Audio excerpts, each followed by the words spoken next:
నేను అడిగిన ఒక కాంగ్రెస్ నాయకుడు ఫోన్ చేసిండు, ఎందుకన్నా ఇదంతా అని. నేను అడిగినా, మరి మీ ముఖ్యమంత్రి పిలిచిండు కదా, ఎక్కడ పోయిండు అన్న ఢిల్లీకి పోయిండు అన్నాడు.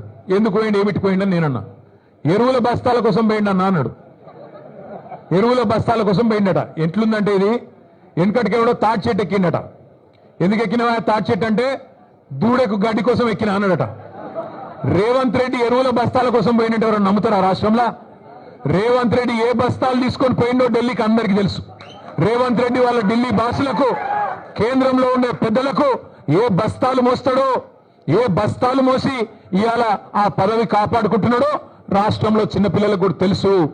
మనోళ్ళు సోషల్ మీడియాలో మా తమ్ముళ్ళు చెల్లెళ్ళు మంచిగా ముద్దు పేరు పెట్టిండ్రు.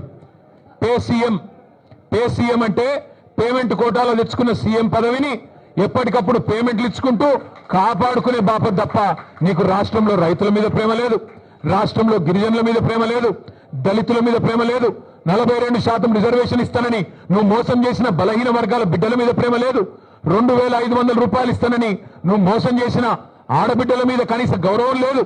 ఇట్లా చెప్పుకుంటూ పోతే ఒక్కటంటే ఒక్క విషయంలో కూడా ఈ ముఖ్యమంత్రి గారు ఇప్పటివరకు సఫలం కాలేదు.